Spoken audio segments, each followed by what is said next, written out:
उनसे गुजारिश करते हैं कि वो हमें आध्यात्मिक मार्गदर्शन दें, अपना आशीर्वाद दें, ताकि हम जन जन के गुरु शिव हों, इस संकल्प को पूरा करने की दिशा में कामयाब हो सकें।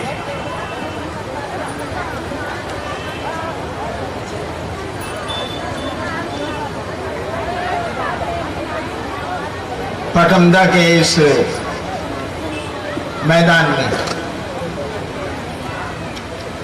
आपने शिव गुरु महोत्सव का आयोजन किया और मेरा सौभाग्य कि इस कार्यक्रम में मैं आप आया। ये जो कार्यक्रम हो रहा है, ये जो आयोजन चल रहा है, इसका उद्देश्य है कि जिस महादेव की पूजा, जिस शिव की पूजा हमारे आपके खानदान में कई हजार वर्षों से होती चली आई है, वो गुरु भी हैं और उनको बड़ी आसानी से अपना गुरु बनाया जा सकता है। इस मंच पे कोई गुरु नहीं है, कोई उपदेश भी नहीं होगा। हम सभी महादेव को अपना गुरु मानते हैं, शिव हमारे गुरु हैं और इस आयोजन में शिव के गुरु स्वरूप की चर्चा होती है। हम कोशिश करते हैं कि शिव गुरु हैं, इस बात को सुनाया जाए, समझाया जाए और समझा भी जाएगा।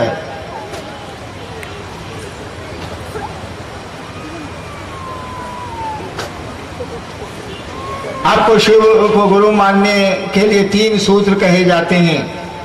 लोग कहते हैं कि शिव को गुरु मान के 3 काम करने हैं, 3 सूत्र हैं। पहला सूत्र है दया मांगना, दूसरा सूत्र है अपने गुरु की दूसरों से चर्चा करना और तीसरा है अपने गुरु शिव को प्रणाम करना। लेकिन जरा सोचिए आप कि जिस दिन पहली बार मैंने शिव को गुरु माना था, उस दिन कौन सा सूत्र था मेरे पास? मुझको तो कुछ भी पता नहीं था। यह भी नहीं पता था कि शिव गुरु है, मैं नहीं जानता था। मुझको मालूम ही नहीं था कि शिव गुरु हैं। यह बात लोगों को पता थी, लेकिन मुझको पता नहीं था। अभी प्रोफेसर साहब थोड़ी देर पहले बोल रहे थे कि 1974 में श्मशान में मैं बैठा था रात के 2 बजे। बिहार का एक शहर है आरा, वहीं पर श्मशान है, गांगी श्मशान, वहीं बैठा था। उन दिनों में पटना विश्वविद्यालय में कानून का विद्यार्थी था और मेरे मन में ख्याल आया। मैं कहानी नहीं सुना रहा, मैं ये बता रहा हूं कि मैंने कैसे शिव को गुरु माना। आप भी उस तरह से बड़ी आसानी से मान सकती हैं। तो मेरे मन में ख्याल आया कि गुरु भगवान होता है तो भगवान गुरु काहे नहीं। मेरे मन में ख्याल है, श्मशान में तो आदमी अकेला बैठता है और कोई साथी तो साथ में होता नहीं। मेरे मन में ख्याल आया कि गुरु भगवान होता है तो ये भगवान गुरु क्यों नहीं? क्योंकि बचपन में पढ़ा था संस्कृत में, गुरु ब्रह्मा गुरु विष्णु गुरुदेव महेश्वर, गुरु साक्षात परब्रह्म तस्मै श्री गुरुवे नमः। दिमाग में बात थी कि गुरु तो भगवान होते हैं, तो भगवान गुरु क्यों नहीं? और मैंने सुना था, जानता कुछ नहीं था। मैंने सुना था कि शिव को भगवान कहती हैं। मैंने सुना था कि भारत के आध्यात्म में शिव को ईश्वर कहा गया है, ईश्वर को शिव कहा गया है, महेश्वर तक शिव को कहा गया है। सुना था मैंने, मैं जानता कुछ नहीं था। शिव को भगवान समझ के मैंने गुरु बना लिया। मैं नहीं जानता था कि वो गुरु हैं। मैंने भगवान समझ के उनको गुरु बना लिया, अपना गुरु बना लिया और फिर कुछ शर्तें बना ली। आदमी की आदत है कि जब वो चोट खाता है तो कुछ नियम बना लेता है। मैंने भी कुछ नियम बना लिए। मैंने भी कहा कि आसमान से उतरिएगा, जैसा फोटो में आप दिखते हैं मैं आपको गुरु नहीं मानूंगा। इसीलिए कि मैंने श्मशान में बहुत दिनों तक श्मशान में रहा हूं। मैं बहुत दिनों तक मैं प्रेत को देखता था शिव के रूप में, बाद में वो प्रेत निकले। तो मैंने कहा कि आप आसमान से महादेव जैसा फोटो में दिखता है वैसा आइएगा तो हम आपको गुरु नहीं बनाएंगे। दूसरा नियम, दूसरी शर्त मैंने बना ली कि आदमी के रूप में आइएगा, कहिएगा हम ही महादेव हैं, तब भी आपको अपना गुरु नहीं बनाऊंगा। और तीसरा नियम मैंने बनाया कि अभी तक जितना हम पूजा पाठ किए हैं अब आज के बाद नहीं करेंगे। ताकि जब आपको गुरु बनाए हैं तो बताइएगा तो करेंगे, नहीं बताइएगा नहीं करेंगे। पहले का कुछ नहीं करेंगे। मुझको भी मालूम था कि शिव शरीर में नहीं है तो बोलेगा कैसे, बताएगा कैसे। मैं भी उस समय यही समझता था। और इस तरह से 8 साल बीत गए। मैंने अपनी पत्नी को छोड़ के किसी को नहीं कहा कि मैंने शिव को गुरु बनाया। शिव को गुरु बनाया था काहे के लिए, ये भी तो कारण होगा ना कुछ। काहे के लिए शिव को गुरु बनाया था हमने? मैंने शिव को गुरु बनाया था चमत्कार सीखने के लिए, जादू टोना सीखने के लिए, बहुत रद्दी काम के लिए मैंने शिव को गुरु बनाया था, जिस काम की कोई कीमत नहीं है ना दुनिया में ना आसमान में। लेकिन मेरा शौक था। 8 वर्षों में वह महादेव बोला तो कुछ नहीं, लेकिन जो मैं सीखना चाहता था मैं सीख गया। कोई सिखाने वाला दिख भी नहीं रहा था। 8 साल के बाद मुझको लगा कि ये तो गुरु है, ये तो सिखलाता है। और इसी बीच में मैं प्रशासनिक सेवा में था। मजिस्ट्रेट होके चला गया था मधेपुरा। वहां स्कूल में मैं पढ़ता था। सहरसा में मेरे फादर एसडीओ थे, तो मैं स्कूल में, जिला स्कूल में पढ़ता था बचपन में। तो श्मशान जाता था तो कुछ लोग श्मशान जाते जाते मेरे मित्र हो गए। जब वही मजिस्ट्रेट होके गया तो वो लोग मुझसे मिलने आए। मैंने कहा कि अभी तक आप लोग श्मशान जा रहे हैं क्या? उन लोगों ने कहा कि जी जाते हैं। हमने कहा कि शिव को गुरु बनाए। 1982 के नवंबर में पहली बार अपनी पत्नी को छोड़ के 8 साल के बाद मैंने दूसरे को कहा कि शिव को गुरु बनाइए। उन लोगों ने कहा कि हमको मालूम है कि शिव गुरु है। मैंने कहा कि आपको मालूम कैसे है कि शिव गुरु है? हम आज तक तो किसी को ये बात बोले नहीं है। तो उन लोगों ने कहा किताब में लिखा हुआ। वहां की बोली में बोले, बोलो मुझको आती नहीं है। हाकिम जाने छी महादेव गुरु छथिन। हमने पूछा कैसे जानते हैं आप? तो बोले किताब में लिखा हुआ है, सब लोग जानता है कि शिव गुरु है। तब मैंने जाना कि लोग जानते हैं कि शिव गुरु है। मैंने कहा उन लोगों से कि जब जानते थे तो माना क्यों नहीं भाई शिव को गुरु? मैं तो जानता ही नहीं था। मैंने तो भगवान समझ के शिव को गुरु बनाया था। शिव गुरु है मुझको तो पता ही नहीं था। आप जानते थे तो माना क्यों नहीं? अरे भैया कोई गुरु होगा तो कोई उसका शिष्य होगा कि नहीं होगा? बिना रोगी के डॉक्टर हो सकता है क्या? बिना विद्यार्थी के शिक्षक का पोस्ट होगा क्या? हो ही नहीं सकता। ठीक उसी तरह से बिना शिष्य के गुरु हो ही नहीं सकता है। बिना विद्यार्थी के विद्यालय हो ही नहीं सकता है, बंद हो जाए। तो आप लोगों ने शिव को गुरु बनाया क्यों नहीं? और वहीं से ये सिलसिला शुरू हुआ। धीरे धीरे ये बात बढ़ती चली गई कि शिव गुरु हैं, आप उनको बड़ी आसानी से अपना गुरु बना सकती। बड़ी आसानी से मानी, मैंने तो केवल सोचा था, मुझको तो पता भी नहीं था कि शिव गुरु है। मैं नहीं जानता था।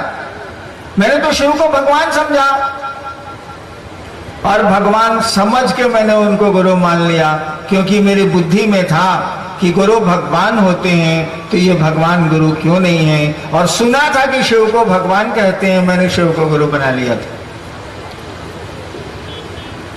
और शिव को गुरु बनाने के बाद 8 वर्षों में मुझको लग गया कि बीच में बहुत सारे उथल पुथल हुए, उतार चढ़ाव आए, लेकिन 8 वर्षों के बाद मेरी समझ में ये बात आ गई कि वो गुरु है। वो बिना शरीर के, बिना बोले आपको हमको ज्ञान दे सकता है, देता है। वो काहे जाता है?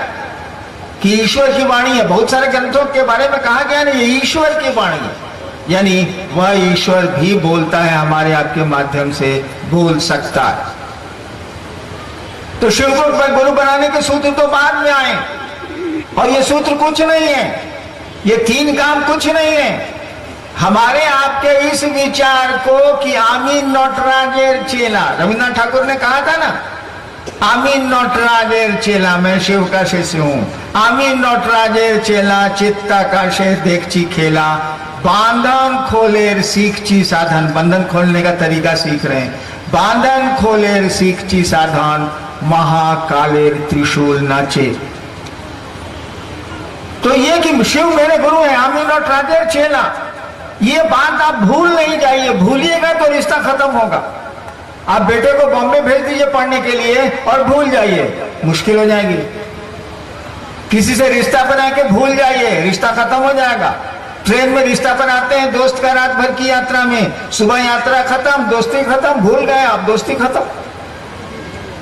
तो ये 3 सूत्र कुछ नहीं है, हमारे आपको ये बात याद रखने के लिए, याद दिलाने के लिए है कि शिव हमारे गुरु हैं, मेरे गुरु हैं वो महादेव। इसी के लिए 3 सूत्र हैं। इसी के लिए हम लोगों ने कहा कि भैया जब आपको मौका मिले, मन ही मन उस शिव को प्रणाम कर लीजिए, दया मांग लीजिए। बोलने की भी जरूरत नहीं है, कहा कि बोलने से तो काम चलेगा नहीं। ये माइक हटा दीजिए, मेरी बोली आप सुन ही नहीं सकते हैं, बोलने से तो काम नहीं चलेगा, मशीन मेरी आवाज को आप तक पहुंचा रही। जब भी मौका लगे उस महादेव से ये सब संप्रेषित करिए, उस महादेव को ये कहिए कि आप मेरे गुरु हैं, हम पर दया नहीं करिए। इस बात को कहने में क्या दिक्कत है? इसमें कौन सी शर्म की बात है? उससे बड़ा तो गुरु होता नहीं, ईश्वर है वो, उससे बड़ा तो गुरु हो ही नहीं सकता। ईश्वर से बड़ा तो कुछ भी नहीं हो सकता, गुरु भी नहीं हो सकता। तो ये बात कहने में कि हे शिव आप मेरे गुरु हैं, मुझ पर दया करिए, जब भी मौका मिले बड़ी आसानी से आपके विचार को ये आवृत्ति देता है, विचार को फिर वापस लाता है कि शिव मेरे गुरु हैं।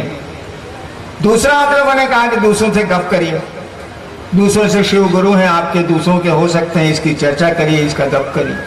तीसरा हम लोगों ने कहा कि अपने गुरु को प्रणाम करिए, प्रणाम करने की कोशिश करिए। प्रणाम तो होता नहीं है, क्योंकि प्रणाम के लिए होना चाहिए, काम के लिए तो प्रणाम नहीं हो सकता है। अगर काम के लिए प्रणाम किया जाए तो वो प्रणाम नहीं है, वो नमन नहीं है, मन नहीं झुका है, व्यापार कर रहा है। तो काम के लिए तो प्रणाम नहीं है, हम लोग तो काम के लिए प्रणाम करते हैं। प्रणाम के लिए हमको आपको प्रणाम करना चाहिए। तो इसलिए हम लोग कहते हैं कि अपने गुरु को प्रणाम करने की कोशिश करिए, चेष्टा करिए।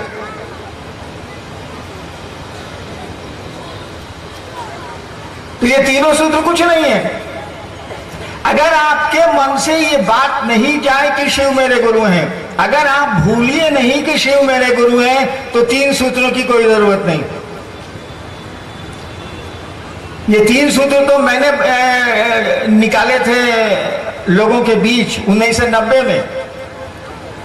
74 में मैंने शिव को गुरु माना, 90 में 74 घटा लीजिए, कितने साल हो गए। तब तक तो कोई सूत्र नहीं था, कुछ भी नहीं था, तब भी शिव गुरु थे कि नहीं। बस यही ख्याल कि शिव मेरे गुरु हैं, आमी नटराजेर चेला, इसी ख्याल पर टिक गया। लेकिन इस ख्याल पर टिकना बहुत कठिन है। शिव मेरे गुरु हैं, इस विचार पर खड़ा रहना थोड़ा कठिन है, क्योंकि दया मांगने की बात आप भूलते हैं, चर्चा करने में दूसरे मदद कर देते हैं, अन्यथा आप चर्चा भी भूल जाइएगा। प्रणाम करना भी बिना जरूरत के प्रणाम करना हम लोग जानते नहीं है। जब मुसीबत आती है तो प्रणाम करते हैं, जरूरत पड़ती है तो प्रणाम करते हैं। तो शिव शिष्यता कोई ऐसी चीज नहीं है, और वो शिव तो जगत का गुरु है। जगत गुरु शब्द का ही अर्थ होता है जो संसार का गुरु हो। जगत गुरु का मानी ही होता है जो जगत का गुरु है, यानी इस जगत का कोई भी आदमी स्वतंत्र है उस शिव को अपना गुरु बनाने के लिए, क्योंकि वो जगत का गुरु है। वो समुद्र के मछुआरे हो या हम आप हो, सबको पूरा का पूरा अधिकार है कि उस शिव को जो जगत गुरु है अपना गुरु बना सकता है। किसी से पूछने की जरूरत नहीं है, किसी से परमिशन लेने की जरूरत नहीं है, किसी से अनुमति की जरूरत नहीं है। मैंने किससे परमिशन लिया था, मैंने किससे दीक्षा ली थी? कोई तो मेरा गुरु नहीं था। जब मैंने शिव को गुरु माना, मेरे मन में ख्याल आया कि गुरु भगवान होते हैं, भगवान शिव है, इसीलिए शिव मेरे गुरु है। और इसी पे बढ़ता चला गया। अंतर इतना नहीं है कि हम लोग कुछ सोचते हैं और उसको छोड़ देते हैं, भूल जाते हैं। और जब भी आप भूलेंगे इस धरती पर भी तो रिश्ते सोएंगे, संबंध सोएगा। लेकिन मैं तो चोट खा के आया था, जाता तो कहां जाता, शिव को गुरु बना के चुपचाप रोता था कि साला यहां भी हम फंस गए। लेकिन मैंने कई बार कहा है कि अगर कोई आदमी शिव के लिए रो सकता है, अपने लिए तो हम लोग सब लोग रोते हैं, शिव के सामने रोए, दूसरों के सामने रोते हैं। लेकिन कोई आदमी शिव के लिए, शिव के सामने अगर रो सकता है तो आसमान अपनी जगह छोड़ सकता है, धरती अपने कील पर हिल सकती है।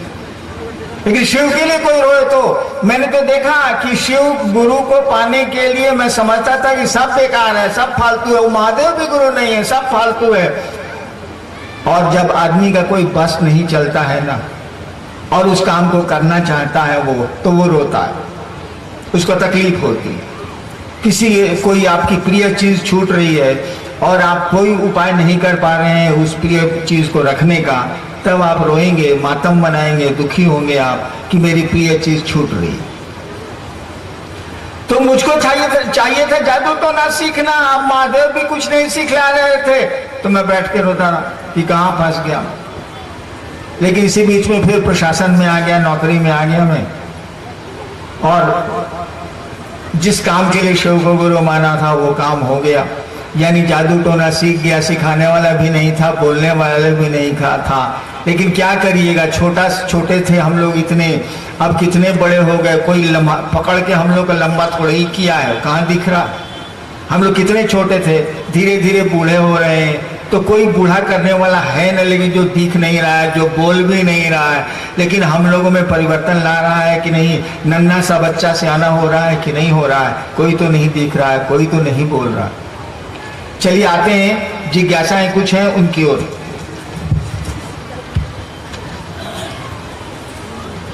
पटौंदा के 24 गुरु भाई ने सम्मिलित रूप से कुछ जिज्ञासाएं आपके पास भेजी हैं। 24 एक साथ 24 आदमियों के हस्ताक्षर है, जिज्ञासा 10 है। अच्छा, जैसे सरकार में होता है।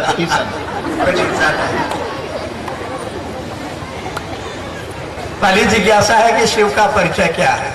पहले सवाल को बता दीजिए। हम लोग स्कूल में परीक्षा देने जाते थे या कॉलेज में, तो ऊपरे में लिखा रहता था कि नहीं 5 प्रश्नों के उत्तर दीजिए, और आता था 13 को सवाल। तो पहले सवाल करने वाले ये बता दें कि कितना सवाल का उत्तर देना है, कि सभी देना है। कहा कि हम लोग परीक्षा में सब उत्तर नहीं दिए, 5 को जो हल्का हल्का मिलता था जवाब दे दिए, और नंबरों ढेर आ गया, IPSO में आ गया, डिप्टी कलेक्टरों हो गया, उसी पर काम चल गया। अभी आप बताइए। आप पर निर्भर है, जिसका मन करे जवाब दीजिए, नहीं देना सबका है। हम तो जवाब सवाल कर लेते हैं। पढ़िए। शिव का परिचय क्या है?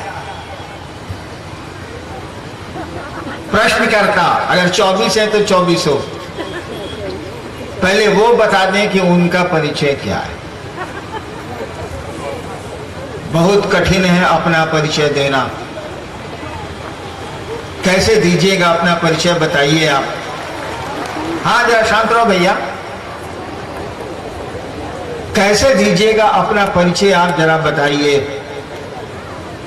आप शरीर नहीं हैं, आप जो बोल रहे हैं वो भी नहीं है, क्योंकि आवाजें जिनकी बंद होती हैं वो भी होते हैं।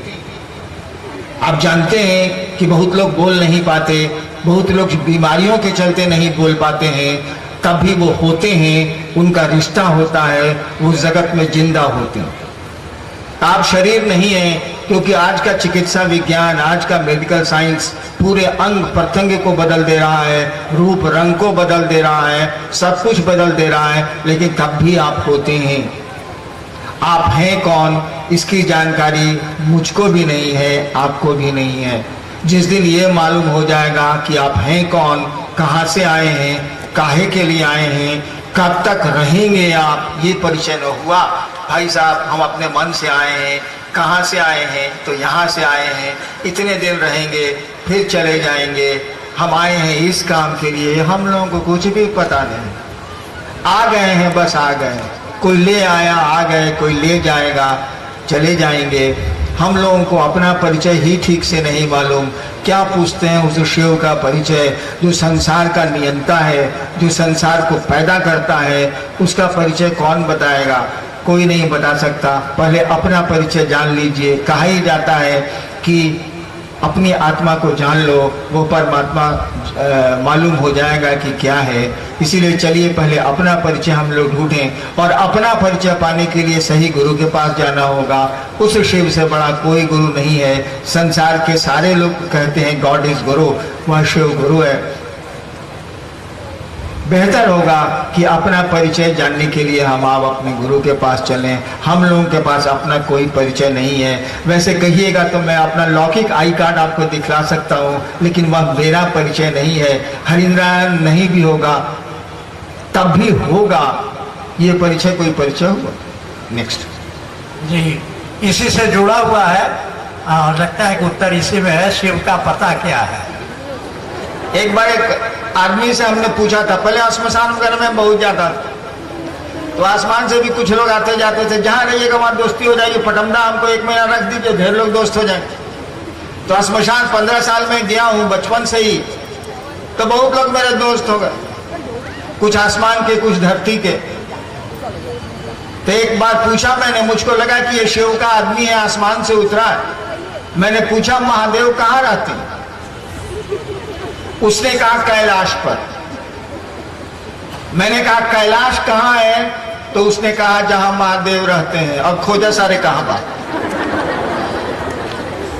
हमने पूछा कि महादेव कहाँ रहते हैं? उसने कहा कैलाश पर। ठीक है भाई, शास्त्र तो बोलते ही हैं। हमने कहा कैलाश कहाँ है? ज्योग्राफी तो मुझको ही मालूम है। हमने पूछा कैलाश कहाँ है? तो कहा जहाँ महादेव रहते हैं। अब लीजिए, अब खोजिए महादेव कहाँ रहते हैं। जहाँ रहते हैं वही कैलाश है, कैलाश है तो वहाँ महादेव है। यानी कण-कण में इसका क्या उत्तर दिया जाएगा? महादेव कहाँ रहते हैं? भैया आप ही महादेव हैं, कोई दिक्कत नहीं है हम लोगों को। है भी जीव तो शिव होता ही है। बिना शिव की इच्छा के जीव हो ही नहीं सकता, बिना शिव की ऊर्जा के जीव हो ही नहीं सकता। तो शिव का परिचय क्या है? आप ही परिचय है, और क्या होगा? संसार परिचय है। कहा जाता है शिव शक्तियों से जाना जाता है। उसकी शक्तियां ये जगत हैं, जगत के बाहर भी शक्तियां उसकी हैं, तो वो शक्तियों से जाना जाता है। शिव का पता तो ये जगत ही है, संसार ही है, आप ही हैं, सब कुछ। नेक्स्ट अगली जिज्ञासा है कि क्या जीव ही शिव है या अन्य कोई? वेद कहता है, यहाँ वेदों का उदाहरण है, शिव महात्मा विनिर्गतम है, महात्मा ब्रह्म योग आत्मात्मा चतुष्पाद तत्व। रुकिए। ये शब्दों को केवल जहां तहां से उठा लिया गया है। देखिए भाई, संस्कृत बोलिएगा तो मैं पूरा गधा हूं, मुझको कुछ संस्कृत नहीं आती। अंग्रेजी बोलिएगा तो बोल सकता हूँ, हिंदी बोलिएगा तो बोल सकता हूँ, सीमान का रहने वाला हूँ, भोजपुरी बोलिएगा तो बहुत इत्मीनान से बोल सकता हूँ। बाकी संस्कृत और संस्कृत में मैट्रिक में बड़ी मुश्किल से हम पास किए थे, वो हमको नहीं बुझाता। हिंदी बोलिए ना, ऊपर का हिंदी आप बोलिए, हम बता देंगे। पढ़िए सर। अयम आत्मा ब्रह्म, यह आत्मा ही ब्रह्म है।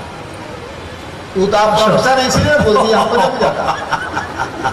स्वयं आत्मा चतुष्पाद, यह आत्मा 4 पैरों वाला है, और तत्वमसि तुम वही हो।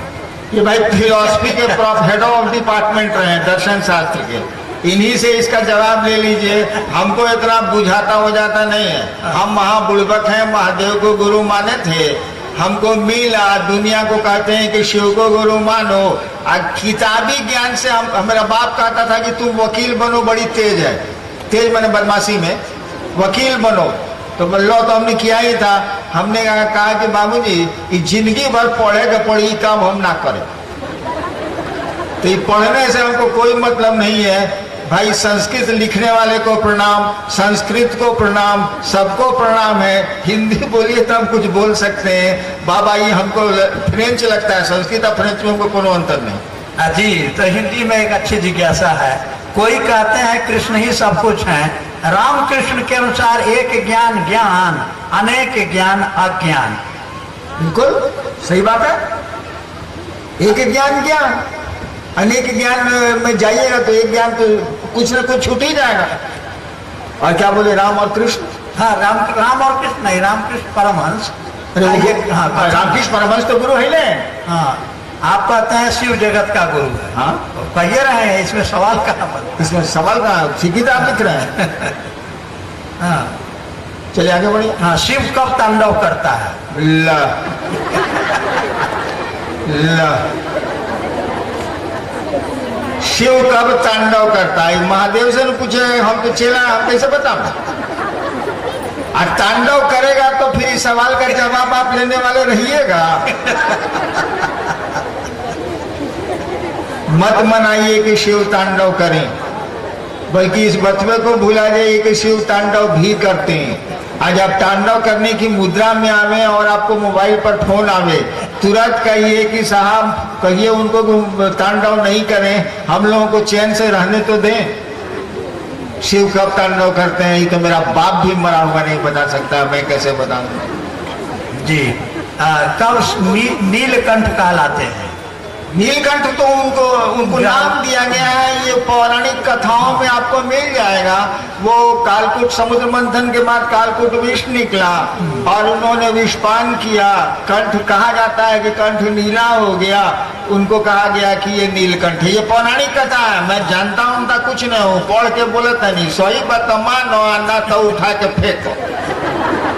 हम पढ़ल बात कहते नहीं, अब किताब सही बाकी गलत में हम का जानी बाबू। अगली जिज्ञासा आपसे ही है जुड़ी हुई। आपने शिव को किस ज्ञानेंद्रिय से प्रत्यक्ष किया? किस ज्ञानेंद्रिय से प्रत्यक्ष किया? ज्ञानेंद्रिय कौन है भाई? आँख, नाक, कान, जीभ, त्वचा। मैंने किसी ज्ञानेंद्रिय से प्रत्यक्ष नहीं किया। देखिए, जितनी भी आपकी ज्ञानेंद्रियां हैं ये, और जितनी भी वृत्तियां हैं मनुष्य के शरीर में, उसका माइंड होता है ना, वो मोनार्क होता है। कहा ही जाता है mind is monarch of 50 clans. Mind जो मन जो आपका है ना, वो 50 वृत्तियों पर चलता है। ये जो ज्ञानेंद्रियां हैं, उसके वो ऑक्टोपस के जो पांव होते हैं ना, ठीक उसी तरह से या ज्ञानेंद्रियां ऑक्टोपस के पांव की तरह मन के तंतु हैं, मन के साधन हैं, जिनसे मन काम करता है, वृत्तियों पर मन काम करता है। माइंड उसका मोनार्क है, राजा है। मैंने कोई ज्ञानेंद्रियों से अनुभूत नहीं किया। मेरे मन में एक ख्याल आया कि काहे ख्याल आए, छोड़ दिए, तब लंबी कहानी हो जाएगी। कोई आदमी क्यों सोच रहा है, क्यों ऐसा कर रहा है, इसके पीछे घटनाएं होती हैं। बिल्ली ने पंजा मारा आदमी को, इसका मानी है कि बिल्ली का स्वभाव है कि वो आदमी को देख के भाग जाती है। आखिर बिल्ली ने पंजा क्यों मारा? बिल्ली तो आपको देख के भागती है, तो आपसे लड़ेगी नहीं। तो फिर बिल्ली ने पंजा क्यों मारा? इसका मानी है कि कहीं उसको आपने एक कोने में कर दिया है, उसको आपने एक ऐसा कर दिया है कि वो भाग नहीं सकती है, तो पंजा चलाया उसने। तो मैंने भी क्यों ऐसा सोचा, ये तो लंबी कहानी, इसको छोड़ी। लेकिन मेरे मन में ख्याल आया। इतना बता दूं, बहुत दुख में ख्याल आया था। इतना बता दूं, बहुत कष्ट में ख्याल आया था। इतना बता दूं कि बहुत परेशानी में ये ख्याल आया था। मैंने कहा ना कि मैं श्मशान में बैठा था और 15 साल से श्मशान जा रहा था, बचपन से ही जा रहा था।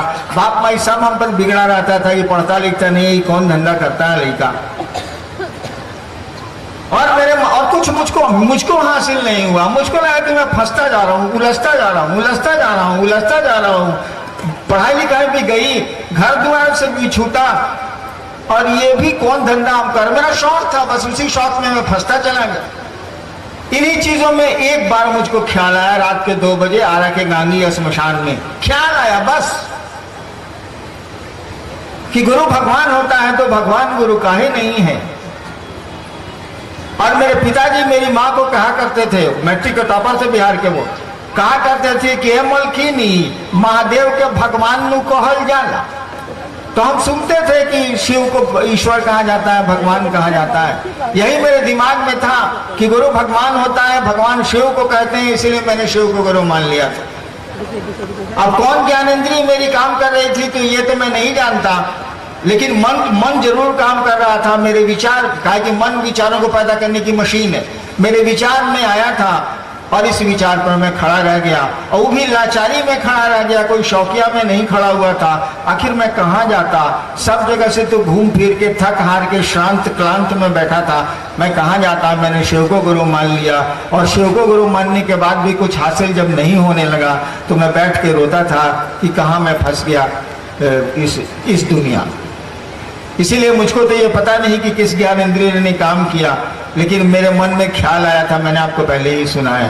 नेक्स्ट जी, आखिरी है इनकी जिज्ञासाओं में से, शिव ज्ञान नेत्र कब खुलता है? शिव ज्ञान नेत्र कब खुलता है? ये तो मुझको पता नहीं, लेकिन आपका ज्ञान नेत्र सही गुरु के शरण में जाने के बाद ही खुलेगा, सही गुरु के आश्रय में जाने के बाद ही खुलेगा। और इसीलिए श्लोकार बोलते हैं कि अज्ञान तिमिरांधस्य ज्ञानांजन शलाकया चक्षुरुन्मीलितम येन।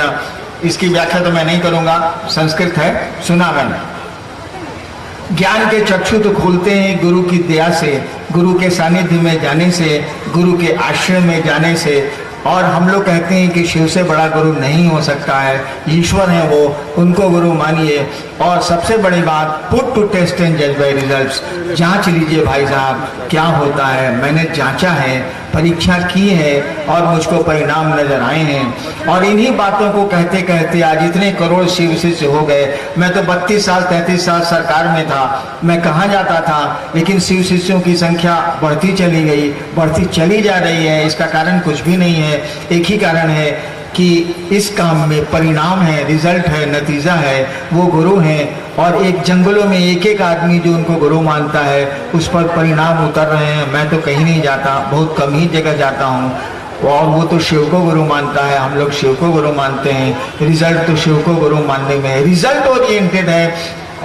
ये बात आपको माननी चाहिए, आपको जांचनी चाहिए। तो है थोड़ा समय से हो गया तो हो गया। पटमदा का ये शिव गुरु महोत्सव